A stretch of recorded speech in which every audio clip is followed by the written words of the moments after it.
Hello, everyone, and welcome back to another episode of The Push with Nick and KP. We are back once again to continue our WrestleMania review series. This time, we are working on WrestleMania 21, which took place in Los Angeles, California at the Staples Center on April 3rd, 2005. The announced attendance for this event was 20,193, and the tagline for this mania is WrestleMania Goes Hollywood. Had to be done. Being the huge movie fan that I am, I've always held these reenacted movie trailers, movie parts with the wrestlers. It's always been a held a special place in my heart. Um, I've watched those way too many times. But WrestleMania 21 is a weird one in that it is the only WrestleMania that did not have a tag match on the card. And also, it didn't have a defending IC or US title match. So, does that mean it was a bad WrestleMania? We will get into each match as we always do, review each one, and then of course review overall WrestleMania 21. So, without further ado, let's go ahead and get into the first contest of WrestleMania 21, which featured Rey Mysterio going up against Eddie Guerrero, who before this were a tag team. And Eddie Guerrero wants to get that monkey off his back, so to speak, as to prove that he can beat Rey Mysterio. KP, how did you like this one? And in terms of opening contest, how this one compared to the other Manias, 20 of them before this one? Yeah, well, first and foremost, haven't seen this match before. I've obviously seen their Halloween Havoc match from years prior to this, which is obviously an amazing contest.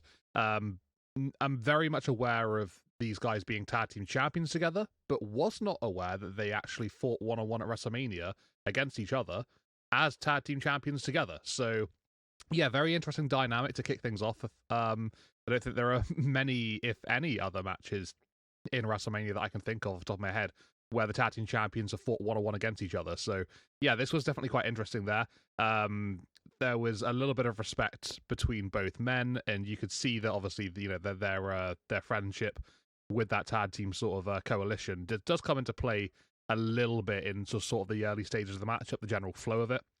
But then we get into a quite nice, good contest between both men, who just know each other very, very well. There's loads of reversals in this contest and counters, mixed in with a lot of high energy, a lot of pace throughout, some aerial maneuvers, everything you'd expect from a typical Eddie Guerrero and Rey Mysterio matchup. So they basically had that in spades. And yeah, it was just a really nice match to watch. It was fun as well. It was just quite kind of gripping and just to get things started at WrestleMania, it was a pretty good choice to be fair. So yeah, it seemed to like settle in quite nicely. In terms of how the match ended up, we'd see Rey Mysterio hit a 619, and he would attempt to do his follow up, which obviously is the classic Rey Mysterio 619 combo. He would then get powerbombed by Eddie Guerrero for his troubles, though, and will kick out at 2. We then shortly see after that Rey Mysterio landing a Hurricane Rana pin combination, and that would be enough to get him the 1-2-3 over Guerrero. And this match has basically been built up of like as like these two were tag team champions together, but Ray had beaten Eddie a few times prior to this contest, and it was basically to see if Eddie Guerrero could defeat Rey Mysterio one on one. And I guess the answer to that question after this match was still no. So yeah, Rey Mysterio getting the win. I enjoyed the match. I thought it was a nice way to kick things off and just generally was a really quality, just decent contest. It wasn't anything absolutely spectacular or special, don't get me wrong, but it was in no way a bad match at all. It was great to watch. So I gave it a 7.5 out of 10. Just really enjoyed it for what it was, and yeah, had a great time watching two guys just really wrestling, just like they know the opponent so well, and that just really translated during the contest. It was nice to see that sort of chemistry and just the way they sort of like bounce off each other. Just put on a nice back and forth contest. So yeah, pretty good matchup for me. 7.5. I enjoyed it. Good start to WrestleMania. What did you make of this one, Nick? Yeah, and typically when you see two guys like this, two of the best in the business, historically, you tend to think their match would end up being a good one. Of course, not always the case. Just putting them in the ring doesn't necessarily equate to a good match, but in this case, it did. This was a really good contest and just very fast paced, very technical. Typically hits home with us, and yeah, as you kind of alluded to, I think this could be the best WrestleMania kickoff match, at least that I can recall off the top of my head, through the first 21 WrestleMania. So I think that in itself is a kind of a testament to how good this match was. Um, yeah, and the curse continues. It's a strange story, but the story doesn't have to be good for the match to be good, and I think that was kind of the show here. Afterwards we see Ray shake Eddie's hand as a sign of sportsmanship, but yeah, the crowd really invested in this one, and this was a great kickoff match to start off WrestleMania. I too gave this one a 7.5 out of 10. So yeah, a great way to kick off WrestleMania 21. But it does not stop there. We then get into the next match, which features the very first Money in the Bank ladder match. This includes Y2J Chris Jericho, the Rabid Wolverine, Chris Benoit with a gnarly gash, stitches over his right eye. Captain Charisma himself, Christian with Tomko, Shelton Benjamin, who currently holds the IC champion, which part of the reason why I guess they're not defended tonight. And then we have the Radar Superstar Edge and Kane in this match as well. KP, thoughts on the first ever Money in the Bank ladder match here at WrestleMania 21? Yeah, pretty good. Pretty fun, to be fair. Yeah, first ever Money in the Bank ladder match. Just a lot of cool spots throughout the contest, just sort of like keep you interested. I guess sort of like watching this one back then, it probably would have been probably a a first time thing for everybody in the audience, and it would have been sort of like something to get used to. And I'd imagine they probably get used to it pretty quickly because it was really fun and it was just loaded with spots throughout. We saw a really cool T-bone suplex from Shelton Benjamin on Edge off of a ladder, which just got a really good reaction from commentary team. The crowd popped for it as well. We saw Shelton Benjamin continuing to be a menace in the matchup. He would run up a ladder, and we have Jericho at the top of the ladder looking to grab the briefcase, and Shelton clotheslines Jericho off, and they both just crash land onto the canvas, which is another really cool spot. Ladders used throughout the entire contest, as you can see up there with Jericho using it on Shelton Benjamin, as well as many other instances during the contest.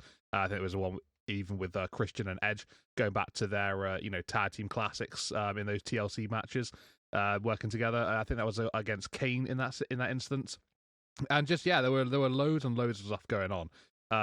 Even had a huge diving headbutt from Chris Benoit onto Kane late into the matchup. He was at the top of a ladder, and Kane was just laid out in the ring. Just dives all the way down, hits a nasty headbutt.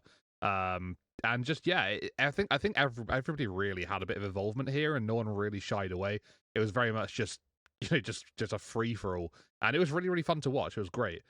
We do see Edge winning the contract in the end. Which was a pretty cool moment for him, just bursting onto the scene in terms of like main event territory here, shooting him up, and obviously he's going to have a very successful career going on from this moment. So yeah, just really enjoyed it. It was a lot of fun, and for the first ever Money in the Bank ladder match, it started off pretty well in my opinion. So there's a bit of a dynamic with the Kane being the big guy, and they started off in the early stages, everyone trying to sort of like take him out and just weaken him down a little bit. He would come back up, he would fight back, he would take everybody out, and obviously then it's a case of just taking him down at some point later on as well. So yeah, it had a couple of things going on throughout the matchup, which just made it sort of quite smooth to watch, and it didn't feel like go from this spot to this spot to this spot to this spot. It just felt like it was flowing really nicely and well. So yeah, I gave it an 8.5 out of 10. Really had a good time watching it, and yeah, I guess the WrestleMania matches continue to move along quite nicely here. What did you make of the first ever Money in the Bank ladder match? Obviously, we've seen so many since then, but this one does hold up, to be fair. For the inaugural one, I thought it was pretty good. What about you, Nick? Yeah, this one had a little bit of everything, as you alluded to. Kane he's not even able to get to the ring before he's being attacked by everyone, as we commonly see in these multi-man matches with the big man. He usually gets ganged up on to make sure that he doesn't control the pace, and he really didn't. And arguably, Kane, I would say maybe took the most damage out of all six guys here. But not to say that someone remained unscathed. I don't feel like that's the case. I feel like every man in this match got their own and had a fair share of spots. The iconic running up the ladder by Benjamin, always love that spot. Tomko trying to push Christian to the top. We've seen that before in a women's match that didn't go so well. Thankfully, that didn't pan out here. Yeah, but nobody was safe. the diving headbutt from the ladder from Benoit. You know, you could argue maybe that didn't make a ton of sense and in the match type that they were in, but Kane doing his best Taker impression right after, quickly getting up. And then yeah, your childhood favorite taking out my childhood favorite to end the match. I mean, just a little bit of everything, and obviously I hold the Money in the Bank now PLEs in very high regards. So no surprise that this match was one of my favorites as well. I rated this a 9.5 out of 10.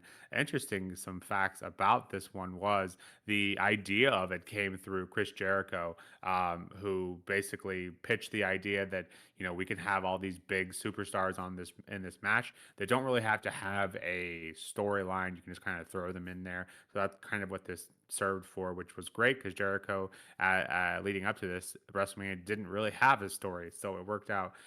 The original idea was called a Hollywood Dream ladder match, and the winner would get whatever he desires. But McMahon didn't like the vague idea, so Jericho then suggested the victor's prize would be a world title match on the next night on Raw. This was then tweaked into a future title match. So that's obviously what we know now, and that's how it's been approved. But it should also be noted that the Hollywood Dream match originally was going to be a vehicle for Rob Van Dam, who was injured earlier in the year and unable to perform here. And his dream was going to be the return of ECW. So just all those kind of thoughts and potential ideas that could have been, but now what we know, Money in the Bank as we know it now, I think we can call that a success. So yeah, for me, 9.5 out of 10. Obviously, this was a very good match. Getting into the next match, we have Randy Orton, who has now been removed from Evolution, going up against the Undertaker and his 12-0 streak.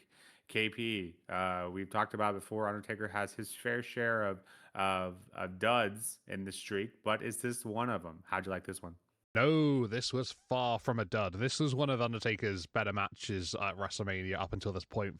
Absolutely 100% certain of that. It was just very, very good. It was brilliant, to say the least, to be fair. Especially the opening stages. Had an absolutely great time watching the final few moments of this one. Just it had like a sort of a nice strategic little build up to it, and towards those late stages, there was just some really tense moments throughout it.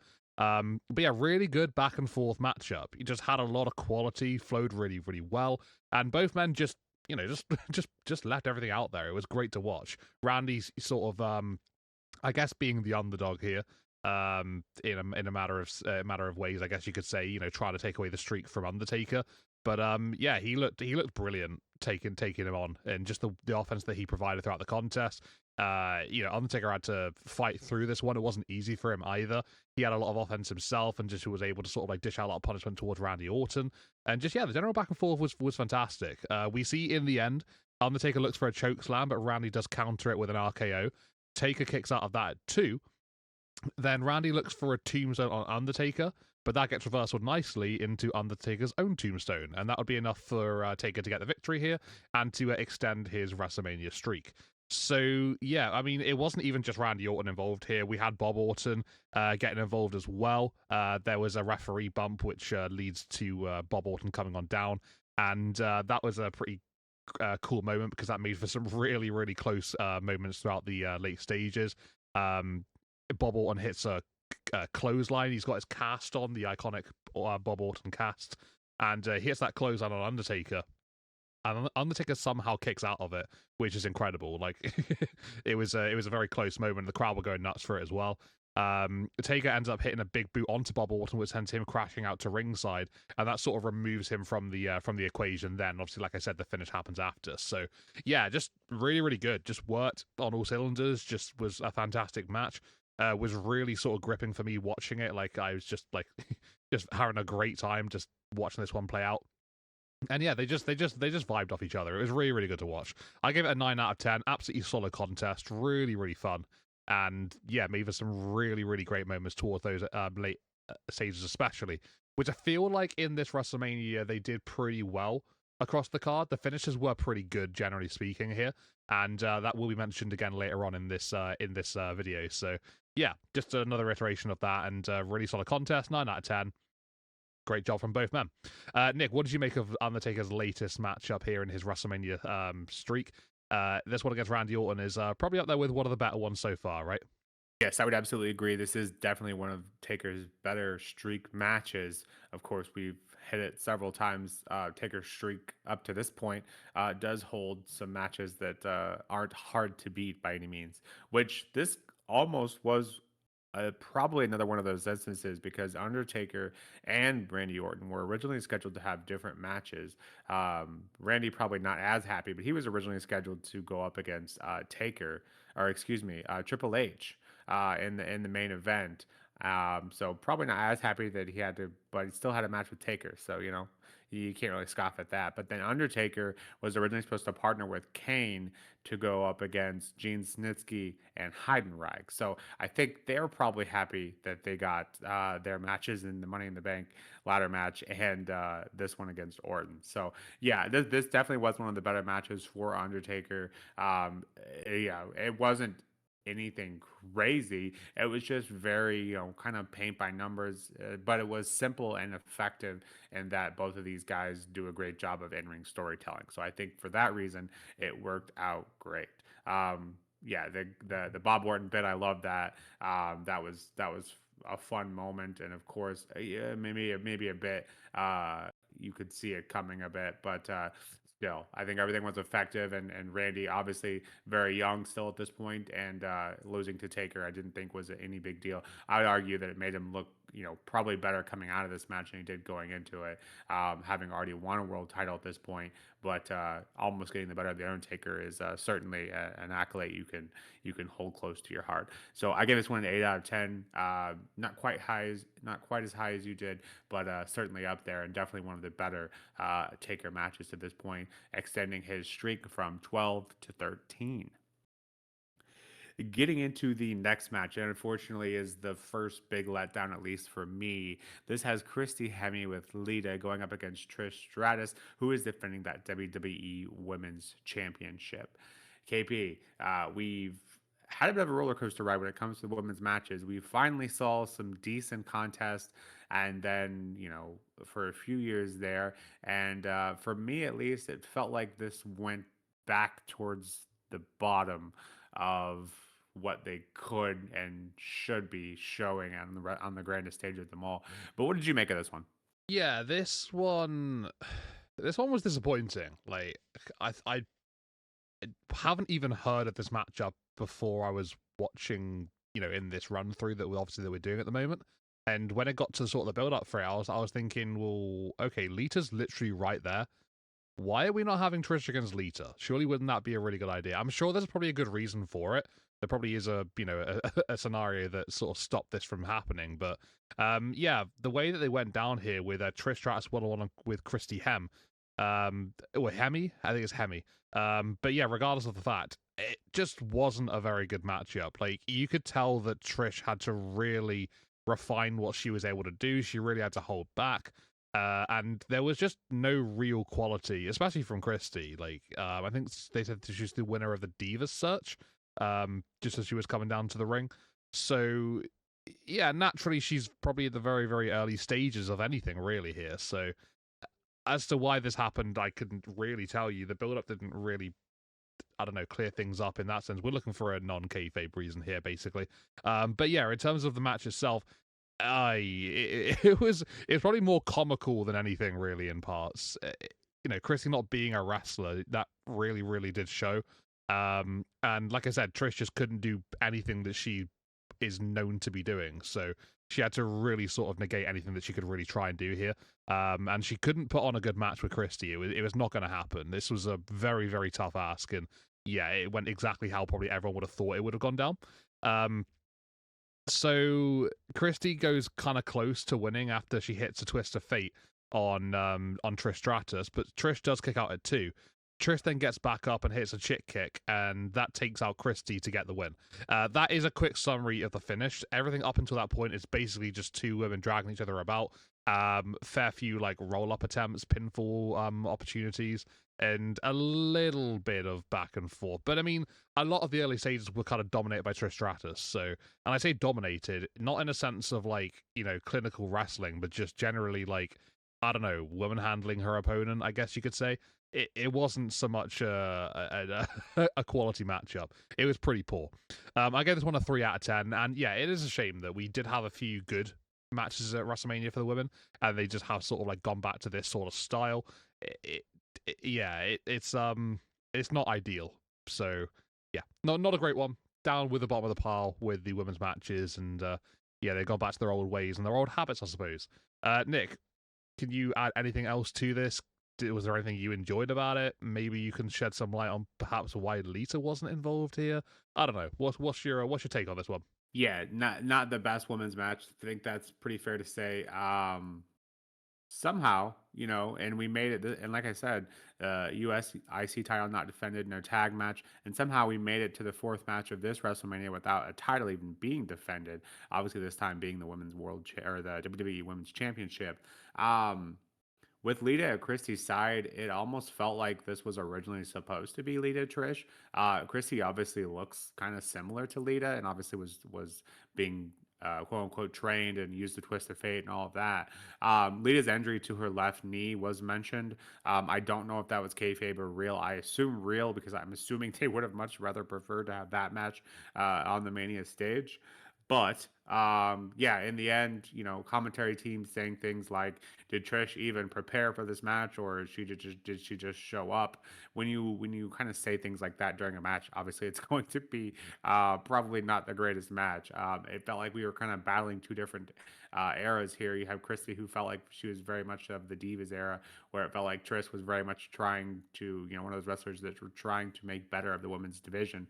And those kind of conflicting styles and even outfits, I feel like kind of show and tell what exactly is why we got the result that we did. But Trish getting the better of this match, obviously, and retaining that women's championship, and I think that obviously is the right call. But yeah, unfortunately, definitely a step back here, but hopefully we will get right on the back on the right track going forward in our WrestleMania reviews. I too gave this one a 3 out of 10, and definitely the low point of WrestleMania so far on 21.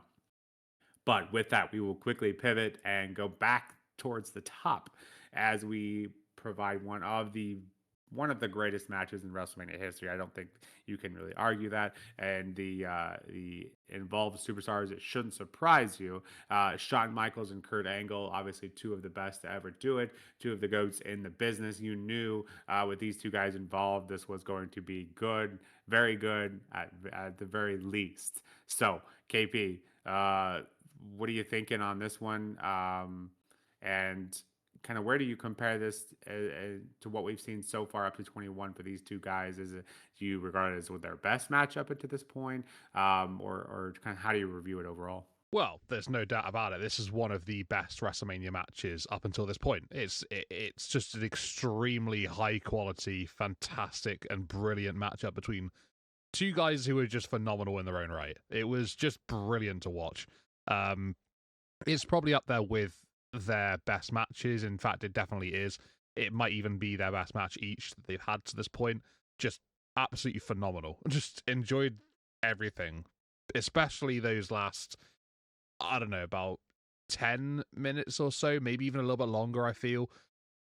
Yeah, perhaps a little longer than that, actually. But yeah, regardless of the fact, the second half of this matchup was just I couldn't take my eyes off of it. I was just absolutely gripped to it, just physically just unable to look anywhere else. And yeah, it had my complete and utter undivided attention as it just went into a really, really, really tense and just awesome last few minutes. So really, really enjoyed this one. Both men brought it to an absolutely another level and just brought something out of each other up until this point, which was just, it was just the very best, bringing everything out of the other person. It's very, very technical, big back and forth to begin with. And then the intensity rose in those late stages. And Angle had to do absolutely everything that he could in order to try and get this one over the line. So the way this one went down in the end is Angle hits an avalanche angle slam from the second rope, which Shawn kicks out of it too. And up until this point, you're thinking, Angle could have probably won there, and no one really would have complained. It would have been a pretty reasonable finish. It would have been great. And Michaels kicking out made for an extremely cool moment because Angle was completely shocked. The commentary team was shocked. The crowd were kind of shocked, and everyone was just loving it. Everyone was just enjoying it at that point, and that's not even like the very last thing we see. Michaels hits a sweet chin music out of nothing when Angle's sort of just basically just telling him to stay down and just to give up and quit and whatever and to stop fighting. He takes a little bit too long, runs his mouth a little bit, and yeah, gets that sweet chin music from absolutely nowhere. Angle then. There's a bit of a while. Both men are sort of flat out, and Michaels eventually goes in for a pin. Angle kicks out at 2, so the match continues. And then we get Kurt Angle getting a ankle lock in for probably, I think it's the second or third time at this point, but I think it's the second time. And yeah, the ankle lock is in for a little while, and it it's just brilliant watching Shawn Michaels. Like, he has to basically fight through this ankle lock for a long, long time, and he's just trying different ways to get out of it. Kurt's finding different ways to hold on to it, and it's just a battle of wits between the two men, and it's utterly brilliant to watch. You can just see in Angle's face, like, he's just demanding Shawn Michaels to give up because he doesn't know what else to do at this point. He has to hold it in, he has to keep it locked in, and Michaels has just been through absolute hell to get to this point in the contest. To keep on fighting, to keep on going at this point was unbelievable for him, and you can see him wrestling with his own sort of ideology of like whether he can physically give up or not. Like, I think that was the biggest battle here, the mental state for Shawn Michaels. After going through so much, when does he call it quits? Can he call it quits? And eventually he would do, but it wouldn't be quick. It would be after a long, long time of fighting through and trying to get out of it. But yeah, eventually he would succumb to the ankle lock and he would tap out. It was honestly utterly brilliant, fantastic contest, and yeah, the heart that Michael showed was on another scale in this one. To be fair, yeah, I thought it was great. Just one of those really, really, really good matches at WrestleMania, and I don't think anybody can really say otherwise. It was just full of quality and just had those really dramatic moments towards the end, which made it an absolute spectacle. So yeah, I gave this one a 9.5 out of 10. It was extremely close to a perfect rating. It's just up there with the very best of WrestleMania. So I absolutely loved it. How did you rate this one, Nick? Do you think 9.5 is maybe a little bit harsh on these two? I can definitely understand that people give this a perfect rating. It's up there for sure. But yeah, what did you make of this one in terms of these two? Their matches at WrestleMania, their repertoire, we both know that very well. Where does it sort of stand with you? And also, where does it stand amongst the greatest WrestleMania matches of all time? Yeah, I think in terms of greatest for each individual, obviously, Shawn just kind of stole the show with Jericho not that long ago. Doing it again here in the not the middle-ish of the card at WrestleMania 21. It's not my favorite angle match, but I would argue it probably is the most technical. Um, if not, maybe second most. But regardless, it is obviously an incredible match. You hit all the big points here. Interesting facts here is this is the first match that Shawn kind of debuts those chap style tights, presumably to cover up those knee braces. At this point in his career, he'd been through quite a bit. And according to Angle, this match only contained one practice spot. So when you see all of the moments in this match, to think that only one match was or one spot in the match was actually practice, and that was where Angle would hoist Michaels off his feet, and Michaels would counter the lift into a sunset flip.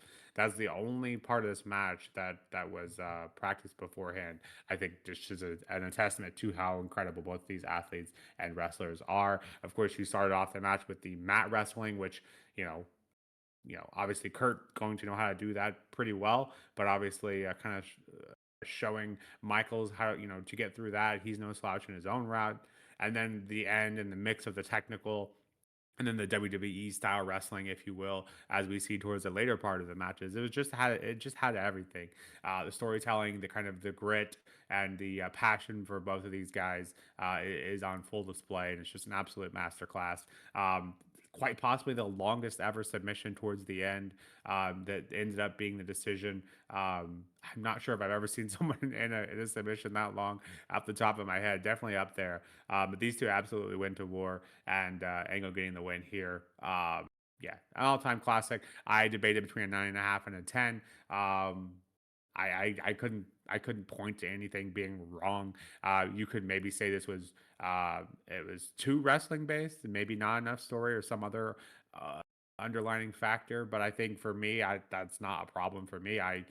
The more pure wrestling we get, the better. And so I have to give this one a 10 out of 10.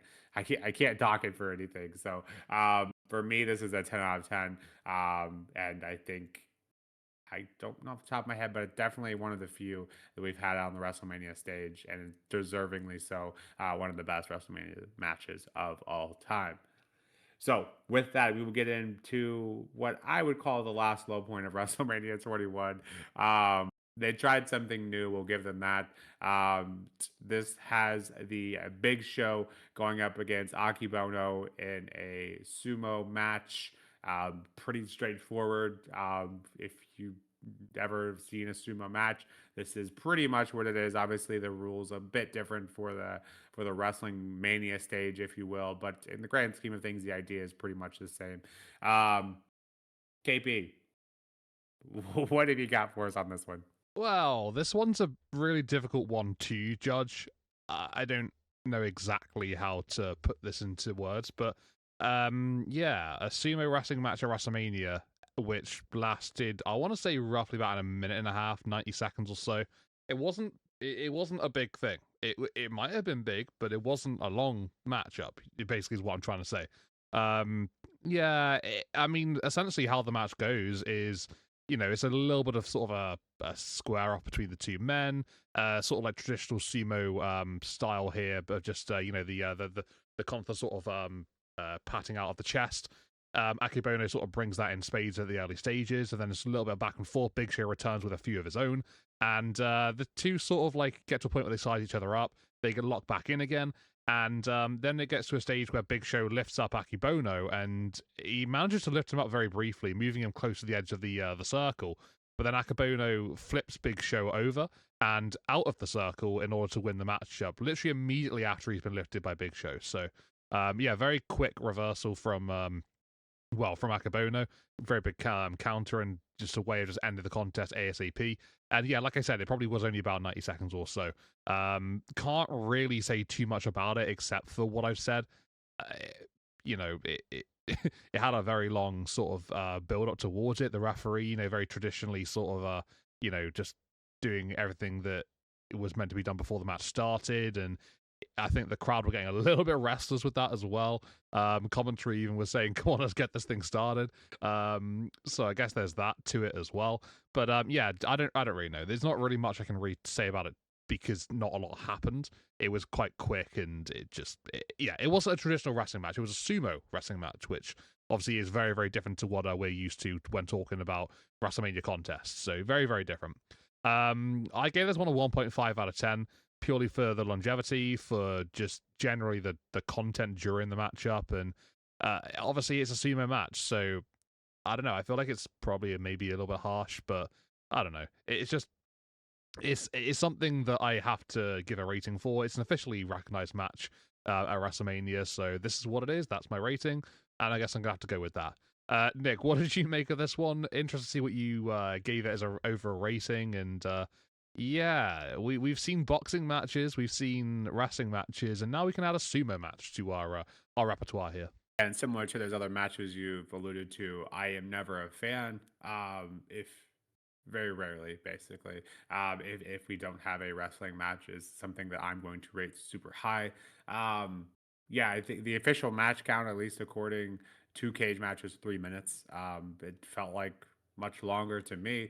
But yeah, I will give it. They tried something new. They did something different. They made the ring look good enough for this match type, and Yeah, it was something different. I gave it a 2 out of 10. Um, for better or worse, it was something different and some images that I am not ever going to get out of my head.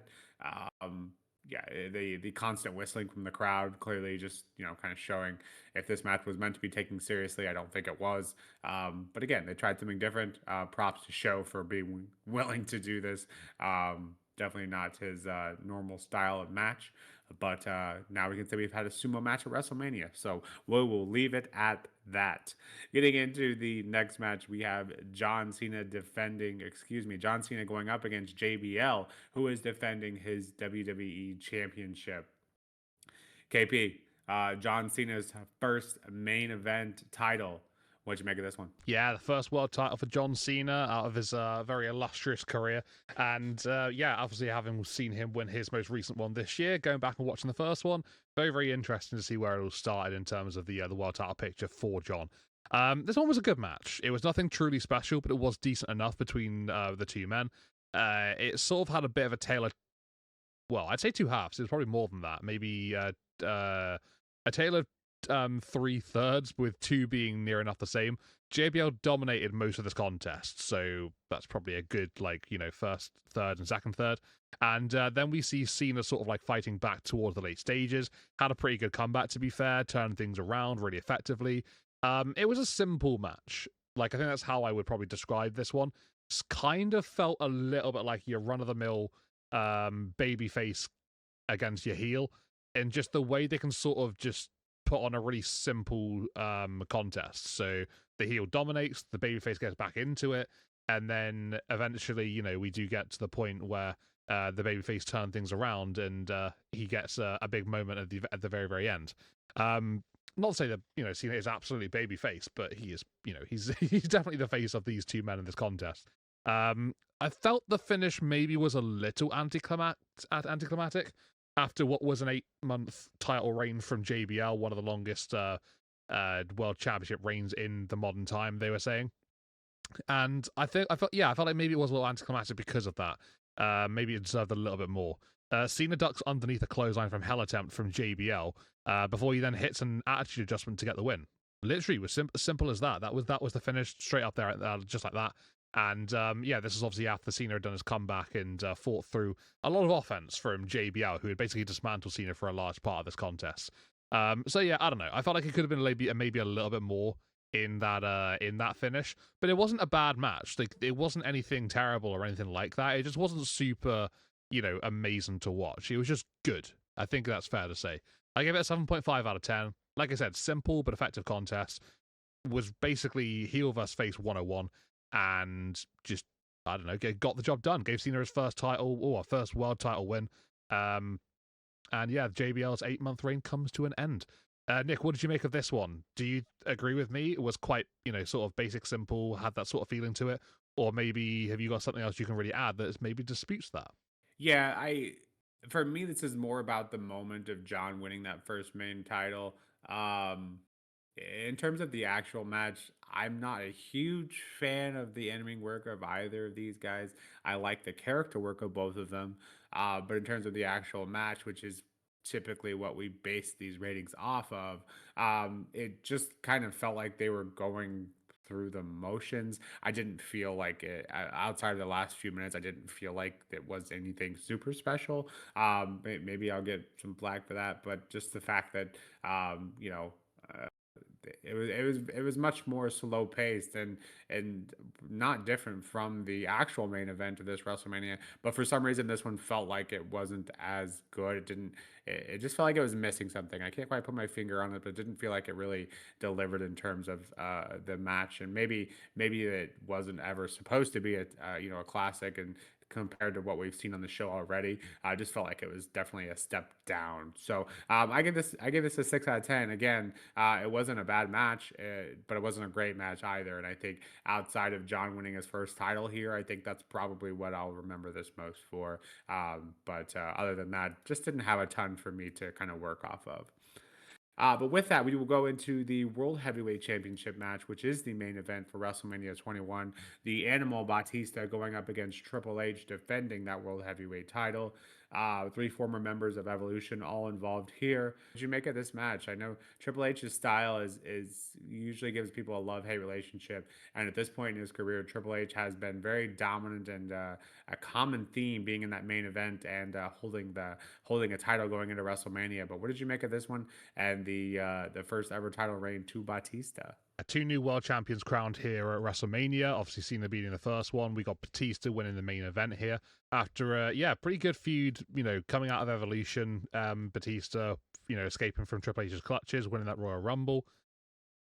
Eventually, sort of doing that very iconic challenge towards Triple H, where he sort of had the SmackDown contract in his hand, throwing it down, eventually picking the Raw one back up, and obviously challenging Triple H at Mania. But this one was a pretty decent matchup. It was good. I enjoyed it. It was very competitive. Triple H dominated a large part of it. Batista had a little bit of a fight back as well. But it wasn't so much like John Cena's matchup in the fact that it was very much Triple H from the very beginning, all the way until John Cena fought back. Batista also had bits, here and there where he did sort of, get back in the conversation for, but it was a lot dominated by Triple H. Like I said, very much the way the match sort of flowed in that sense. You got Ric Flair being a nuisance on the outside throughout the contest. He's aiding Triple H, sort of attacking Batista whilst the referee isn't looking on a number of occasions. And then we got Batista just basically looking down and out towards the end, but does turn it around and. The win in the end is a really good pop from the crowd as well. So the referee, he is at ringside. This comes after like the title was brought into play and Ric Flair's around. So the referee's out dealing with that whole situation, and we get we get Ric Flair attempting to strike Batista with a steel chair, but Batista knocks him down. Triple H grabbed the title with the referee checking on Flair and smashed it against the face of Batista. Batista does kick out at 2 though, so very big moment that one, to be fair.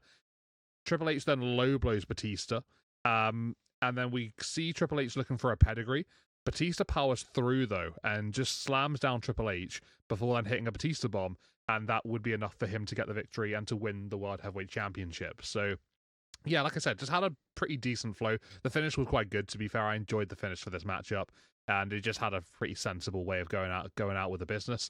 And I don't know, it was just good. It was a solid contest. There wasn't anything particularly bad about it. It was just nice. It worked. Was this truly spectacular? No, it wasn't.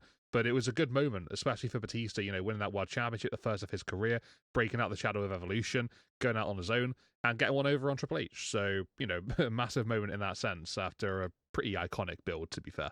I gave it an 8. I gave it an 8 out of 10. A decent enough WrestleMania main event. Had a really good moment at the end, and some storytelling really nicely told here in this matchup as well. So, what did you make of our main event here, Nick? WrestleMania win for Batista, the World Championship now in his clutches, and just like you said, maybe just the dawning of a couple of new stars here in John Cena and Batista, and not a bad way to get things done. Yeah, and on paper, similar to the JBL John Cena match, I wouldn't think this would be a match that I would really care for. But kind of the difference between the two main event title matches are that this one just felt like it had more of a story to it.